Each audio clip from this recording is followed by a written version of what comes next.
Okay, Nina, anytime you are ready. Okay, so I see Sorry. that we have Ms. Kay Ann Lawrence from who's the site administrator for ambulatory care at Montefiore Heights. Heights. Or did I get it? No, Montefiore we're Heights? MHHC, Morris Heights Health Center. Morris Heights. I'm Yes. sorry, Morris Heights Health Center, and you're going to be telling us about the ambulatory care services, outpatient care services that you provide here in Brooklyn. Right. So welcome to CB14 of Brooklyn, to our Health and Human Services meeting, and we're looking forward to hearing about this. I thank you so much. And I just want to say thank you again, Ms. Campbell, for the opportunity to share information about our new facility at 1095 Flatbush Avenue. Well, Morris Heights Health Center, the MHHC stands for Morris Heights Health Center, which is basically our parent company, and we are a Bronx-based company. It's our first facility, the first of many. We anticipate to be coming into the Brooklyn space. Um, we are a health organization that has been in the health space for close to 40 years. So we're not new to healthcare. We're an FQHC, which is a federally qualified health center. That means that we provide care to everyone, irrespective of their insurance status, their ability to pay, or their immigration status. So we don't turn anyone away. So basically, what we're trying to do in Brooklyn is address the disparities in the community when it comes to provision of services and access to care, in the hope that we would make a positive difference for the community. We started our outreach to the community in about mid-August using our mobile clinic. We engaged the community that way, and as of September 19th, we transitioned into the clinic space. So we're just here a few months and already creating and partnering, which is what we are known for, partnering with a lot of our community organizations, our faith-based organizations, our traditional sites and non-traditional sites. So with that in mind, we hope to establish broad relationships with as many organizations as possible to ensure that the communities, the diverse communities, have ease of access to care. We're basically the three services that we have rolled out with. It's pediatrics, women's health, which is a maternal center of excellence, and family medicine, where we serve the entire spectrum from peds to seniors. So, and some of the supportive services that we are providing include our social workers, our nutritionist. We are co-located with the Brookdale WIC program, because the building that we're occupying, it used to be one of Brookdale's off-sites. So that is where we are. And those are some of the services that we're providing. But we are always open and willing to partner with our communities to offer and to participate in any events or activities that's happening. One of the major partnerships that we share is with the New York City Public Schools, because we do have a 20 school-based health system that is most of the sites in the Bronx. We have we participate with 48 schools through 20 sites.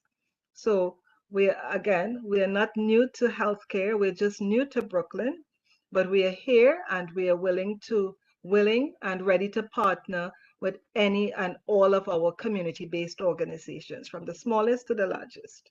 So, any questions?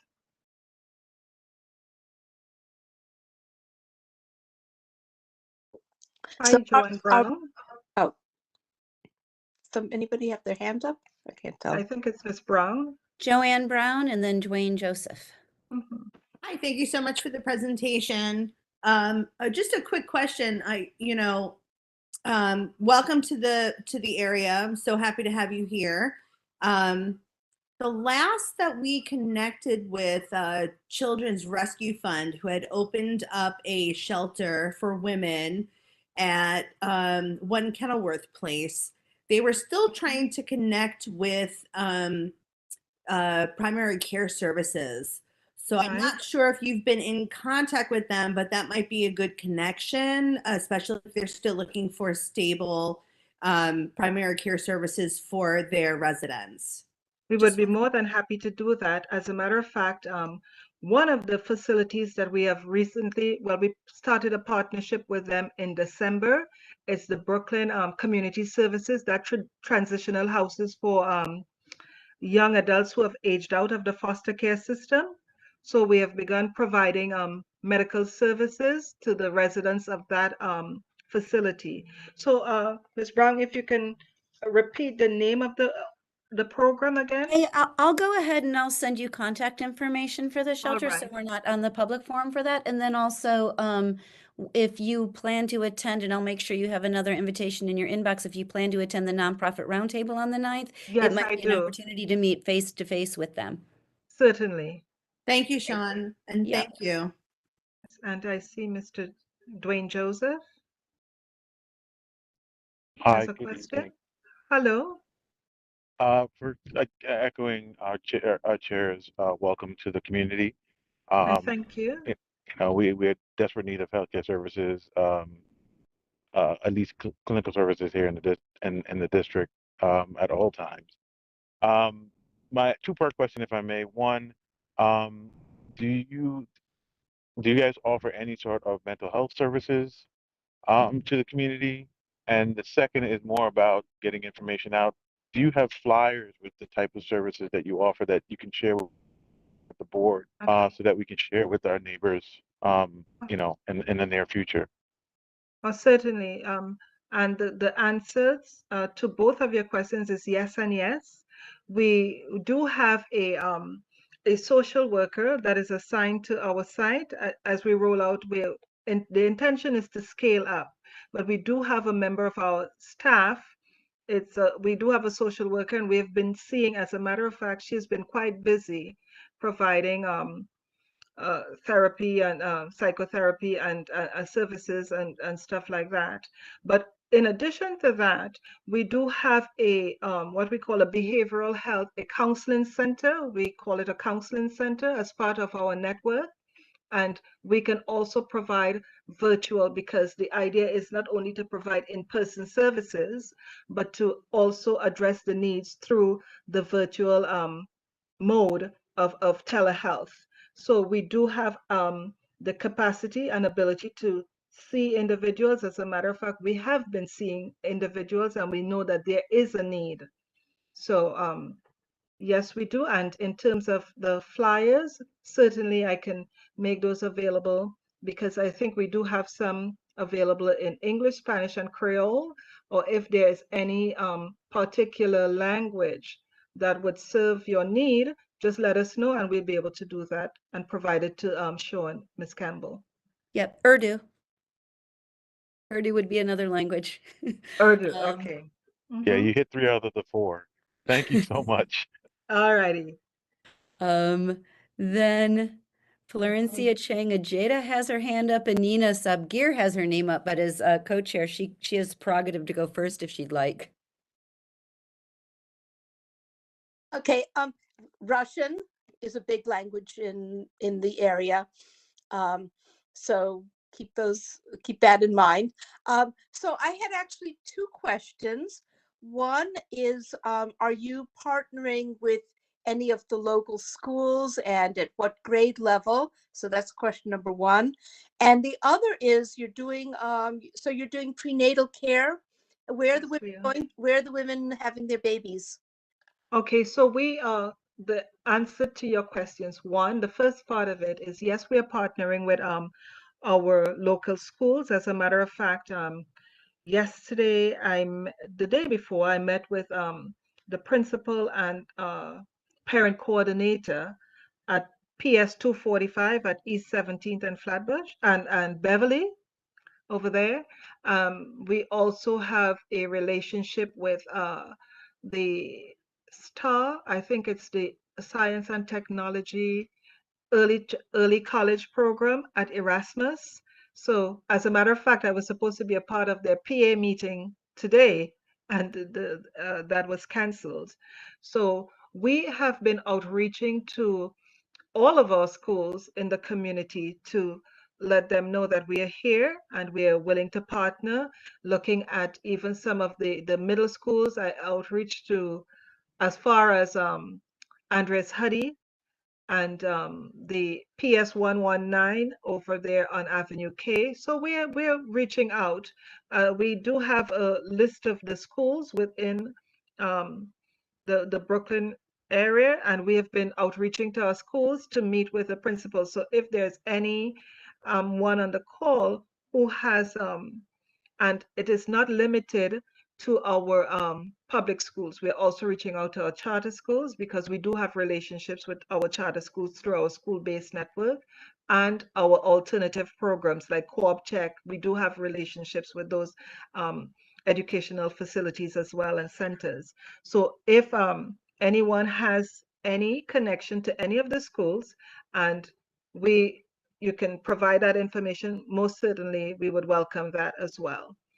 And the second part of your question, when it comes to prenatal care, we do have a maternal center of excellence. And in terms of birth, we are affiliated with SUNY Downstate, Kings County, Brooklyn Hospital, Interfaith, and I believe there's another one. It might be Brookdale.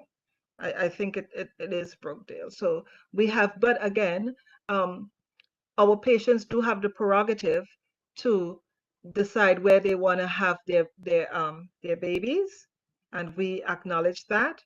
But to add to that, we do have a doula program. I think we are probably one of the first FQHCs to offer that level of service to our expectant moms or our new moms. So we do have, as part of our integrated birthing maternal center of excellence, we do have birthing doulas attached to the program.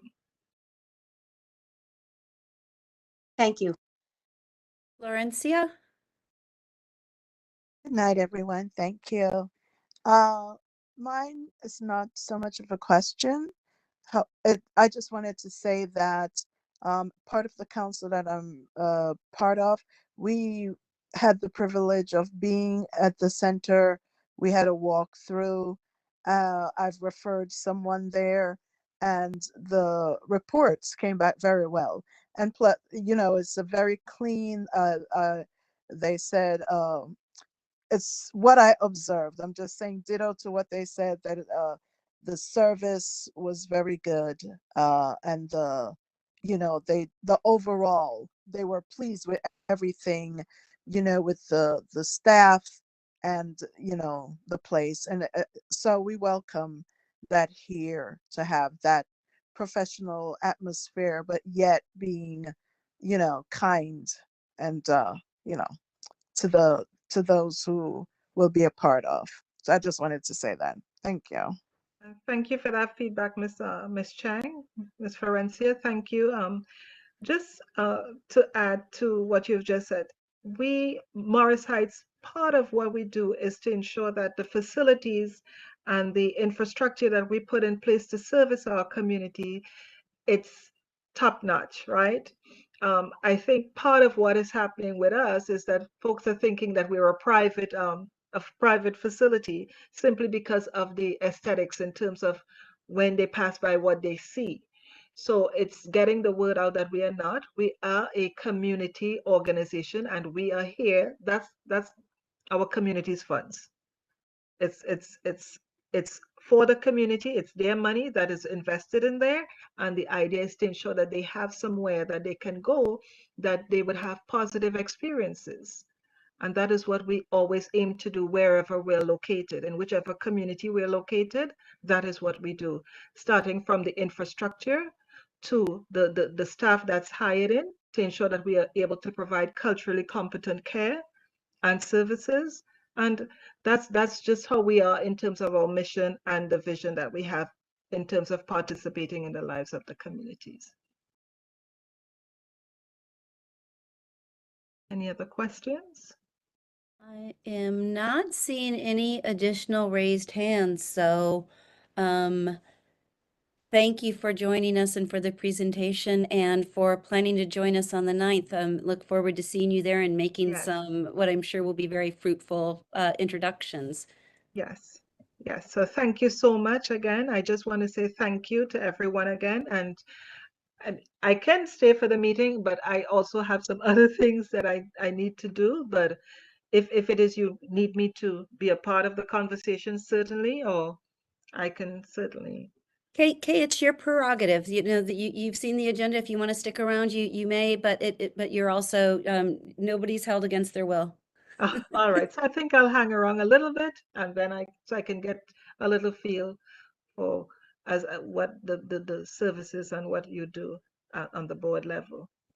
Good deal. Then Nina, do you want to swing over? Jason is here for the next Okay. presentation, if you'd like to make that introduction. Okay, so first of all, I just want to say thank you, Ms. Lawrence, for really very informative presentation and letting us know what's available. So without further ado, we have Mr. Jason Reichel. Am I saying it correctly? You did say it correct. Good job. Okay. And you're the Senior Advisor for Strategic Partnerships for Test and Treatment Core. And you're going to give us an update on COVID-19, treatment, testing, vaccines, and other resources.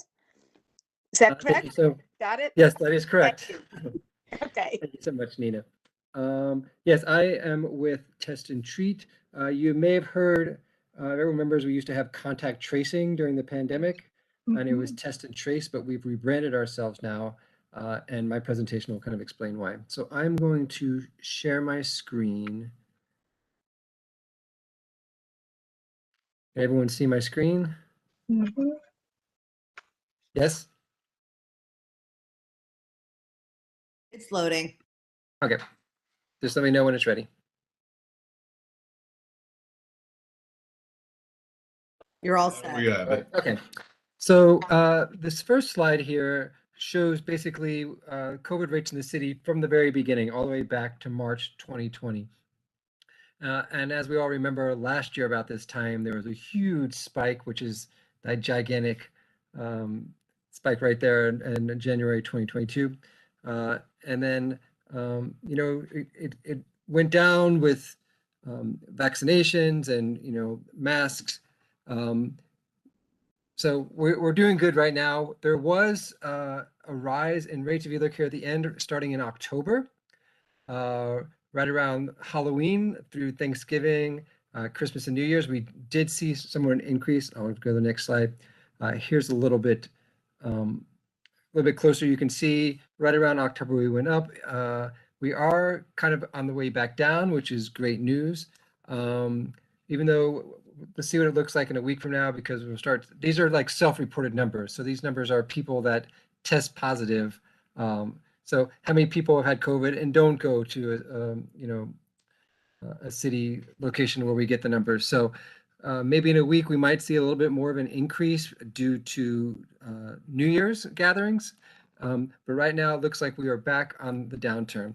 Now, if you want to go into the data, kind of like I like to do, if you visit nyc.gov/COVID data, you can actually look at a neighborhood zip code level and see, you know, a little bit more exact data. One of the reasons I've been doing this with community boards over the past few weeks that we were really concerned about was the flu. And as you can see from this graph, this is going back to 2018, 2019. We tend to peak out flu positivity cases around the 4th to 6th week of the month. So it's like the end of January, beginning of February is historically when we see the most flu cases. As you can see, this red line here to the left, we were more than double the peak around, the end of November, beginning of December. But thankfully, lots of people are getting the flu shot, myself included. So you can see there's a steep decline now. This is, accurate to like about a week ago. So it's not as scary as it was. When we saw these numbers, we started kind of freaking out because they're just really, really high. But the numbers are going down, which is good news. And it's because flu vaccines are available. I got my booster and my flu shot at the same time. I had no adverse effects at all whatsoever. So we are recommending that people get the flu shot. There have been many years where I have not gotten the flu shot and have never gotten the flu. But the way COVID's spreading right now with the new variants, and the flu is much stronger than it's been in past years, we do recommend people to get the flu shot. They have predicted the correct strains of the flu this year, so they're very accurate.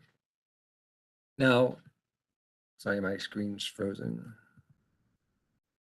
Okay, but what I want to talk about is the test and treat. So as I mentioned before, we used to be called test and trace when we were doing the contact tracing, but now New York City is the first city in the nation to offer mobile treatment units. You've probably seen these vans all around the city. We have about 75 of them. They're out 7 days a week. They tend to go to about 100 different locations every week. And in some of these vans, the vast majority of them, you can now get Paxlovid. And what Paxlovid is an oral antiviral medication that actually reduces hospitalization and death by 88%. That number might be a little bit higher now. I made this slide at the end of December or beginning of December.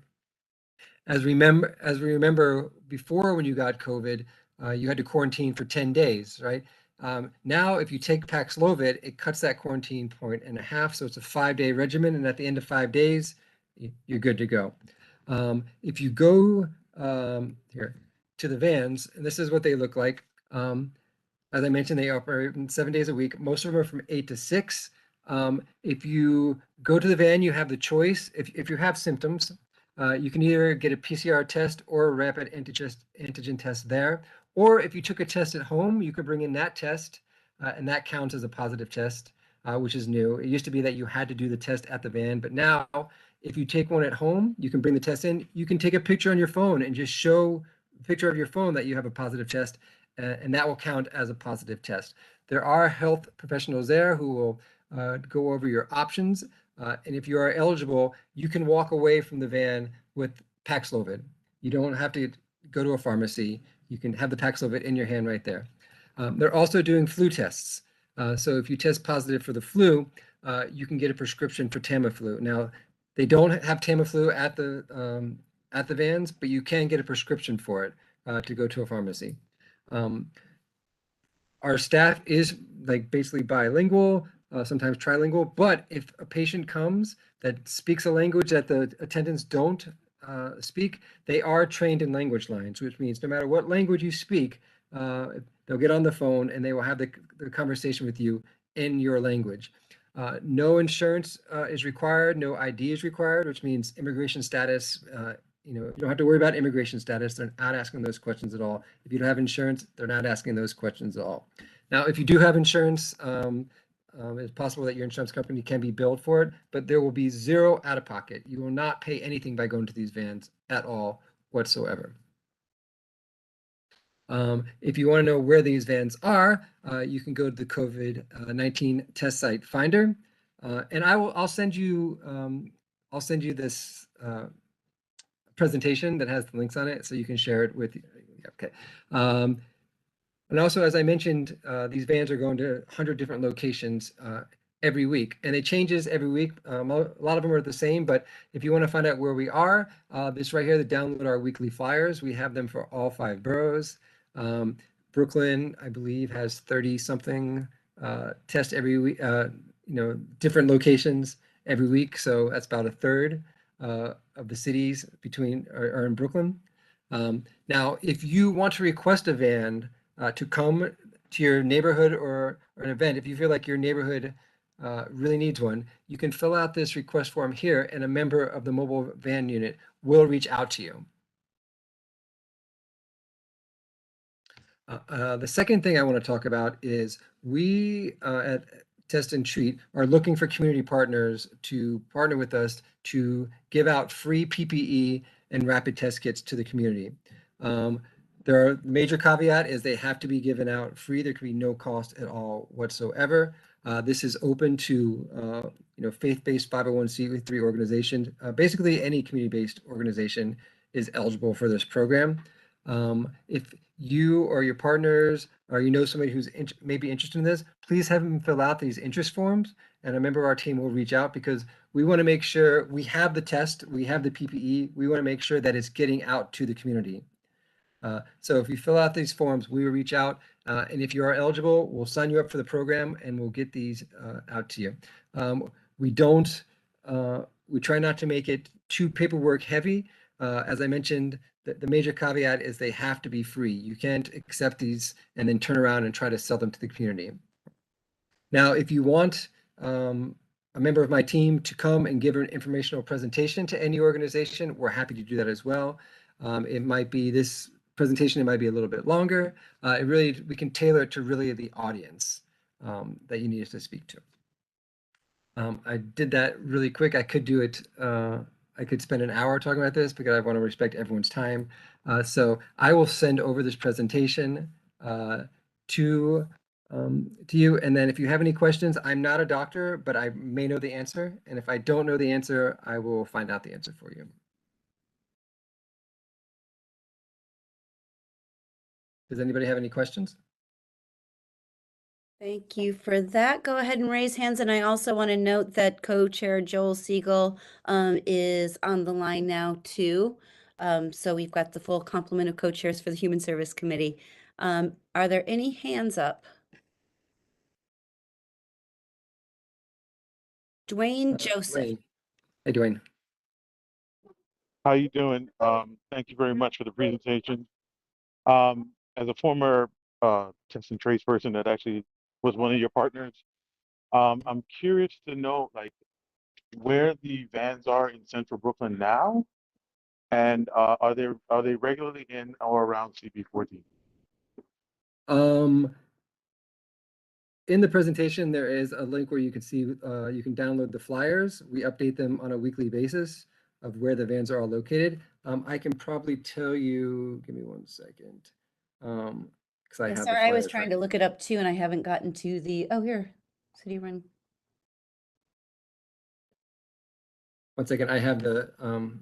I create the flyers every week, so I have them on my laptop. So give me 1 second. They also come by my desk in the form of a SAPO permit, but they get automatically approved.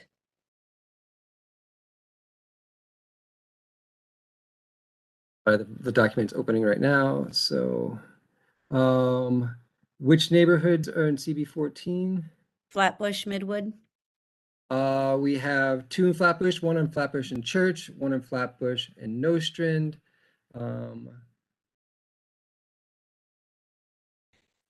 I don't see 1 in Midwood this week, but I know that we have one in You've East had Flatbush. them on Coney Island Avenue in a couple different locations on Coney Island Avenue before. And Yes. then I'm going to fill out the form for a couple of locations where we were talking about people who might not usually access medical care, but if a van is right there and no ID is required, that might actually benefit everybody around. 100%. We want your neighborhoods better than we do. So if there's a location that you think there's high traffic, this is where we need to be, please fill out the interest form and a member of our team will reach out because we're looking to make sure that we are where the people are and where the services are needed. Great. Thank you. Thanks, Dwayne. Thank you so much for that. And Florencia, your hand is up. Thanks, Sean. Good night, everyone. Thank you. Thank you for the presentation. I'm part of a group and we do community outreach and we'll be doing one in March sometime. So is the link in the chat so that I can access that to fill out? The link is actually in the presentation, but I will send Sean the presentation and she can send it around. Okay, thanks, Sean. Joanne? Jen? Hi, less a question, just more of a comment and a commendation for how important it is to be able to access PCR testing without the burden of having insurance. Right now, the trend in urgent care has been to not only charge for the PCR, but to also charge for an exorbitant fee for the oversight by the provider. That fee is often now been denied by insurance. So I'm going to say, and this is newsworthy. This is something that's been in the press. So I just want to commend Health and Hospital for continuing the ability for people to test via PCR. That is the gold standard in terms of documenting your disease process. And it is quite important for everyone to have access to that, even though this is not something that is readily available in urgent care right now. Thank you so much. Dwayne, is Dwayne, your do you have hand another back up? question? Yes, it is actually Joanne mentioning the PCR test. Made sure that I thought I had quickly testing that you guys offer now is it the traditional swab or the saliva testing, or do you offer? It's both. It's the PCR and rapid antigen. Well, no, I'm asking if the PCR testing is the swab test and up the nose, or if you're offering also saliva, Oh, or okay, I understand. I will have to get back to you because I don't know which one, but I will find out. no problem.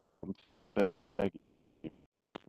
Jason, I also have a question because if you look at a heat map of Community District 14 and see where our percentage of residents who were vaccinated is, I forget what color it turns at the sort of southwestern end of the district, but it turns the color that you don't want to see. It's a pretty low percentage, and I'm wondering what sort of like secondary sort of approach you're taking in communities that may have been vaccine resistant, especially now that, maybe according to some perspectives, it's died down, but it's still so important. And I'm wondering, what we're talking about test and treat, but where does vaccination fall in at this point? Well, unfortunately, the vans don't do vaccinations. So what we've been doing is working with houses of worship, working with community organizations that are in those. We've been holding every 2 weeks, been holding webinars. I had one today where we had 47 organizations attend, where we're trying to get this message out with the how important it is to get the vaccination. Just masks isn't enough. Washing your hands isn't enough. One of the reasons why I reached out to this community board is because your numbers are a little bit higher than the city average. So this is one of the things that we're doing. We're going out to community boards that are, that have a higher rate, having these conversations, hoping that it distills out to the rest of the community that these neighborhoods are a little bit higher than they should be. Thank you very much. Nina's hand is up, and then Joanne went up again. Hi, thank you for all of that information. So I just have a question. I guess this is, in terms of the, the number crunching. If a person does a home COVID test and say screenshots it to their doctor, who then orders Paxlovid or whatever the other thing that they were giving that wasn't as effective, or it could be the flu and their doctor, prescribes Tamiflu. How do you track those numbers? These are people who aren't showing up at urgent care. They're not showing up in an emergency room, etc. That's another excellent question that I don't have the answer to. My role is to do the outreach and try to push more people to go out to these vans and get Paxlovid and to get vaccinated. That's an excellent question. I'll add that to the list of questions that I have to get back to Sean to. Thank you. Mm-hmm. I guess it's my turn. Hi. Well, I guess half question, half comment. I did hear you say that the numbers in our district are higher than other districts, and that's why you're, giving us this presentation, and much appreciated. But I also want to add perhaps the caveat that, we have a portion of our community that is a little bit more dedicated to surveillance and making sure they know their status, especially when they're not feeling well. So, in congruence with what Nina was saying, it is possible that we're showing data higher than other neighborhoods because we're actually being a little bit more vigilant with PCR testing, or with the rapid test shown to a PCP provider and then getting a prescription for Paxlovid. So I just wanted to point that out, that while, we saw that incredible spike in January 2022, that's because, we had a much greater surveillance for PCR. We also had a greater availability of PCR to the uninsured, all across the board, with even, small testing firms that were at curbside receiving a permit. We have many different methods in which people are surveilling their own health now. And so while those numbers look different, they are skewed and we don't have the right correction for that. Yeah, I totally understand that point, and I do agree. If you don't, if you just get COVID and you stay home for the 2 weeks and nobody knows, that skews the numbers. So getting tested, does make it look like you have more sometimes, but it's like you said, it's better to have the surveillance and for people to go and get the Paxlovid. I agree with you. Thank you. Shahid? Yes, thank you very much. Actually, I just want to support the question of our district manager, Sean Campbell, and chairperson, Joanne, that we have quite high patient of COVID in Community Board 14. And we still know we have a lot of funnels at our Coney Island, and someday we have 10 every day, 10, 15, 16. So this kind of ratio we saw in the last 2 years. So I think this is the basic thing, that this area is quite I'm not blaming, but this is actually there is a lot of immigrant communities, and their faith is not as too much on this vaccination. Even if I talk about my community from Pakistan, we even don't have too much uh, mm, uh, on polio. We are avoid to take polio drops or any kind of basic vaccination. So this is the reason we are facing in this community and in our district. So if we kindly I think, because as you said that you are not a doctor, but we still need way of any motivation or any medical side advantages, that if you need this vaccination, so you get benefit and advantages.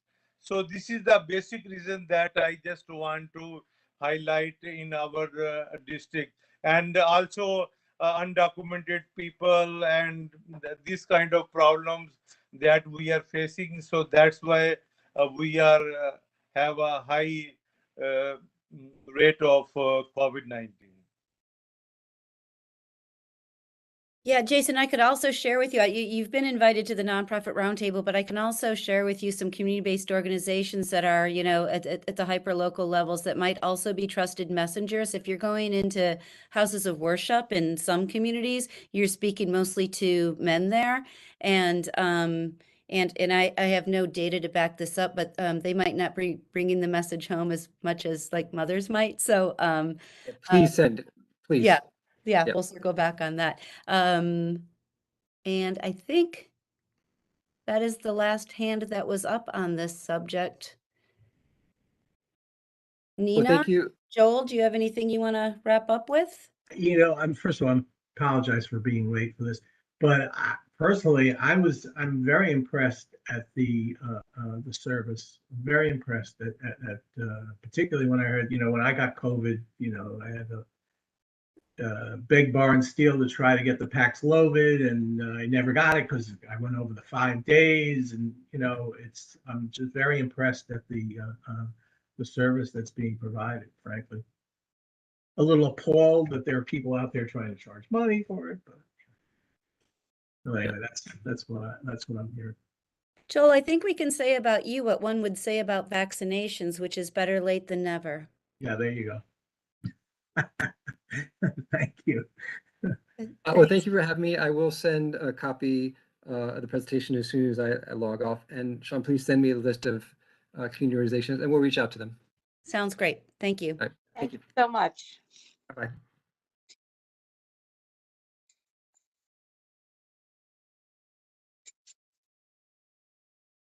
Hey, Joel, good to see you. Glad you got Thank you. here. Same here.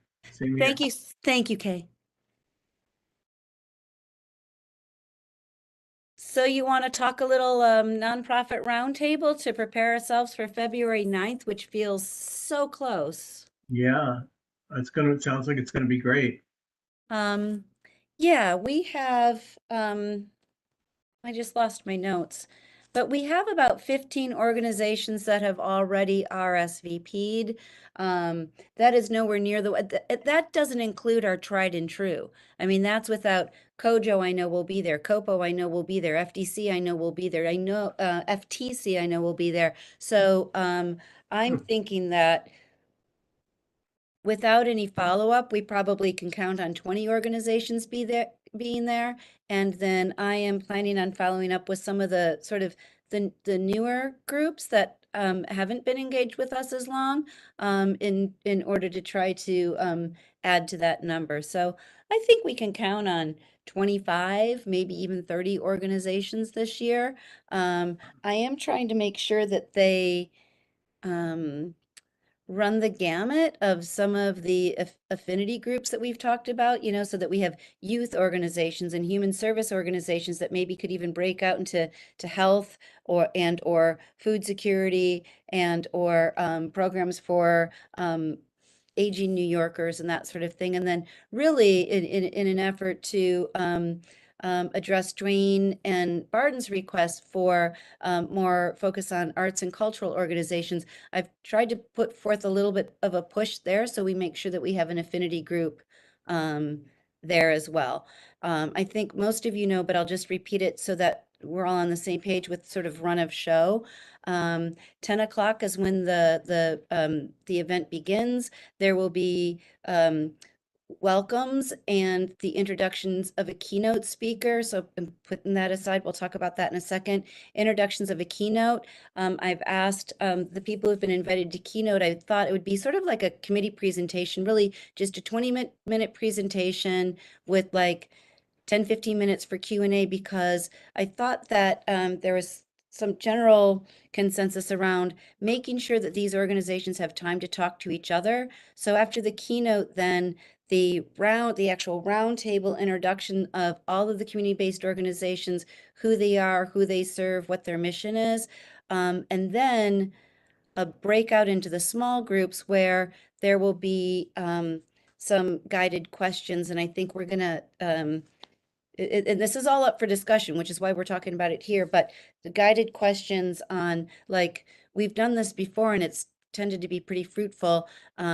A most recent success, and then a current difficult challenge that organizations are trying to address. And the success, the value of that has been that organizations that hear about another organization's success might be able to gather best practices from them. And then challenges, obviously, if we can identify challenges that are happening across organizations, you know, we might be able to identify agencies or policies, or engage our elected officials towards solutions. And then somewhere after the small group discussions or during them, there will be an opportunity for lunch. Um, and then the wrap up will be coming back from the small group to share. There'll be a hopefully a board member facilitator at each table. And then each table will share what they came up with as the challenge that they all sort of built that they had some commonality with. And that would be our way of gathering what the big challenge in the room is and how we move forward from there. So that's sort of the design of it. Dovey Zeitlin is going to cater the event.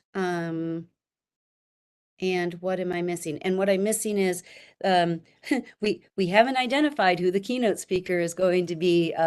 There was somebody who I thought was going to do it, and we were hopeful, and then a conflict emerged. So I'm working actually with the mayor's my contact in the mayor's office, and hopefully I'm bringing somebody in from the mayor's office of contracts to kind of follow up on the program that Brad Lander shared with us last year about how the city is trying to streamline registration and payment on contracts. Okay, I just said a lot, so however you want to jump in, Nina, Joel, or Glenn has a hand up too. You mentioned what time it'll start at 10, but you didn't mention how long you expect it to run. Yeah, it's 10 o'clock to 1 o'clock. And so I tried to break this down in an email that went out to the board when I was asking board members to participate. I don't have it at my fingertips, but it's kind of think about it in like half-hour segments, except for the roundtable introductions. I think I gave that at least 45 minutes, because if we've got 25 organizations in the room and they're getting 2 minutes each, that was 50 minutes. It's going to be action packed. Yep. Yeah, hopefully everybody can talk as fast as I talk.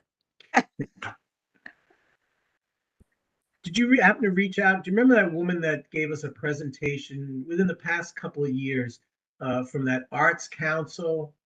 They did arts programs for kids. Do you remember that? I found my notes recently from that meeting. I'll dig them out. Yeah, if you any contacts that you have that I don't. Yeah, tomorrow I'll find that. That's good. I've reached out to like Sesame Flyers and Ifatayo, um, um, King's Theater, because they have the King's Care program. The All-in-One, the group that came to us to do the presentation when they were trying to move the arts organization into the church on Farragut. And a few, Caribbean, the Flatbush African Burial Ground Coalition, Habnat, I can't remember them all, but I think we've invited about 50 organizations. Carl's got his hand up. Go, Carl, go. You're muted, Carl. Thank you, Joel. Thank you for that shout out. So, hey, folks, good evening. So 2 things. Sean, no, none of them will be able to speak as quickly as you do. So let's put that to rest. Secondly, by any chance, when this is done, can you just verify if Empower is one of those organizations? I can verify that they've been invited, and I even followed up today because we got an email from them. So I hit a return. They have not RSVP'd. Okay. So if you know somebody there, nudge away. Okay, thank you. Just wanted to confirm you have reached out to them. So that's it from me. Yep. Thank you, folks. I may have to further consult with you, Sean, on your concept, and so I'm a good soldier. Okay, I can resend the breakdown to everybody for your further consideration. I mean, in some ways, I feel like this day sort of manages itself. Like, people are eager to be there, they're engaged. It's not there's no pulling teeth at this event. As I'm listening, I'm thinking to myself, and I'm sure you've experienced it. I just think they probably all get feel good about themselves, that there's, they're part of a bigger picture, they all do their own thing, but then they see, oh God, where there's all these other people doing these things, we're part of a nice fabric, Yeah. I mean, it builds a network. It's sort of like what we already alluded to today is, MHHC is going to actually be, I'll do an email invitation or introduction, but if Ms. Lawrence comes and she meets Nix and Pierre from the shelter and they meet face to face, I mean, I think that we had really good introductions with the facility on Duryea Place last year, talking, it just, they need to know each other, and so they appreciate the opportunity being able to do that like face to face. So like I said, I always just completely gratified by this event. Dwayne. I just wanted to confirm whether or not we're still keeping the tradition of inviting relevant city agencies, like I think in the past, like we invited DIFTA and cultural affairs, Yeah, all of the Yep. Okay. contracting agencies. Okay. Awesome. Thank you. Yep.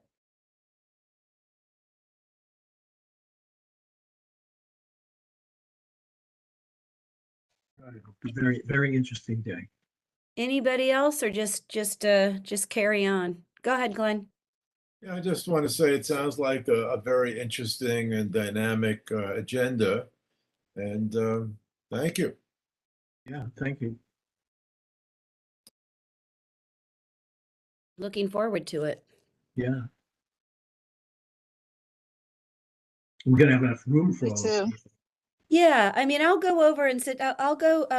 Look, I should say this every time I talk about this event too. I mean, the generosity and the hospitality of East Midwood Jewish Center, it just doesn't end. I mean, this we're not being charged for the space. Wayne will participate. Members of his board will participate. I'll go over there and we'll talk about how we're going to set up the room. So we'll just basically do a round table. It might be square in the middle, and then we'll just put like some tables off in the corner so that when the breakout groups break out, they can, have their conversations, and then come back to the bigger table. W. Zeitlin will be there around 9 o'clock to set up his spread, and he's another one who's like, he goes, it'll be bountiful. So if you're going to be there, bring your appetite. It's going to be in the ballroom, in the room Yeah. we've been meeting in. Okay. Yeah. Florencia. Do you still need help or volunteers? Yeah, or we're still hoping that board members who want to facilitate the conversations at the tables will show up. And Florencia, I actually did a special outreach to you today, so you should have an email in your inbox from me. Okay, good. So if you check that out and give me a call if you have any questions about what I'm asking there. Let me Okay, know. sure. Okay, thank you. Yep. I'm gonna have to give a bigger Kol Nidre donation next year. Sorry about that. And Nina, I know that you're waiting on the jury duty news, but Joel, you'll be there for sure, yes? I will be there. Okay, and Joanne has confirmed, and I'll be I'm there definitely gonna be there early, too. help move chairs, whatever. Yeah, I think that'll be all set, but also I'm very excited that both, yes, that's true, both of my staff members will be there, all Okay. two of them, because Sarah Skla started this week, and she's off to a great start, and she and Patricia have been, and Dwayne Joseph will be there. I just saw that in the chat. There you go. Yeah, so everybody will get to meet Sarah and see Patricia, who've been really helpful with getting this off the ground and helping to redo our the nonprofit roundtable list, the address list, all of that falls out of that, becomes obsolete really quickly because there's so much turnover at community-based organizations. So I'm getting a lot of bounce back from the people who used to be our contacts at places like Empower. Dwayne? Wait, there's two hands up. I don't know if they're new. So just talk. We're a small group. Just talk.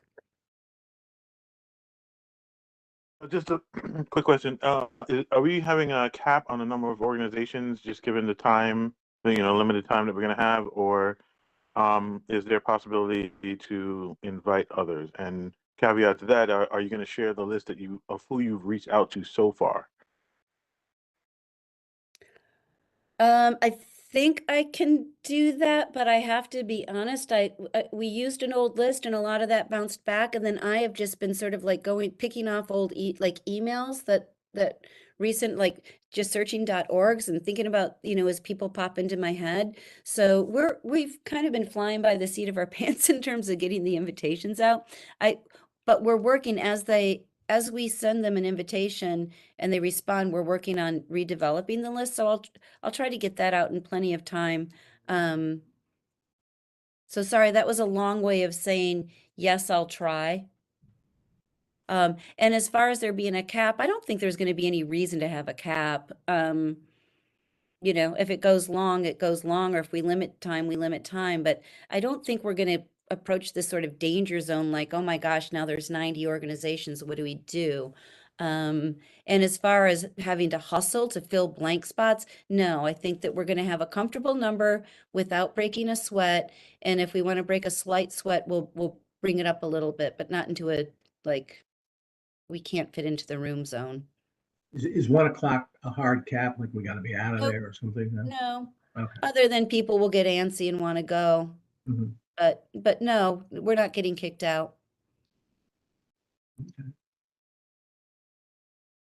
Sounds good. Sounds I exciting. might comment that most of the organizations, when they show up, schedule a certain amount of time to be away from their offices. So if you want to stay beyond one, there's chances are there won't be many people keeping you company. Yeah, but those who stick around are sticking around to have sort of deeper conversations with colleagues too. So it's, it's good to have that cushion on the back end.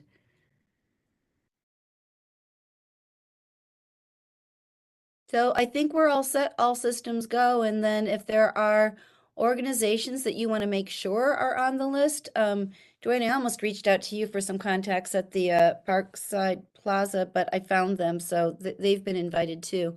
But if there are groups or individuals who you think are particularly dynamic, even if you know that we, invited an organization, you might know somebody within that organization who you think this would appeal to, like, bring it to our attention, to my attention, and we'll add them to the list.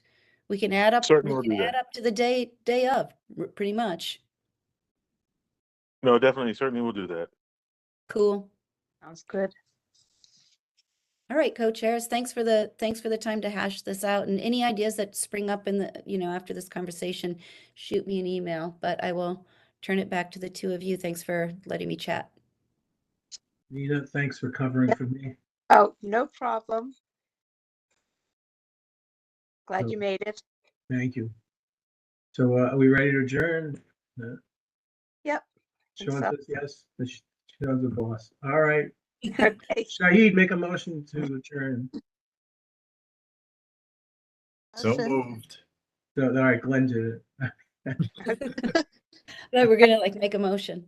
All right. All right. Good to see night, everybody. everybody. All right. Good night, everyone. Thanks so much, Sean. Thank you very much. Thank you all. Thanks. All right, see Thanks, you later. Sean, Have a good Nina, night, all. and Joe. Appreciate it. Thanks for the presentation. Good night, everyone. Right. Good night. Good night.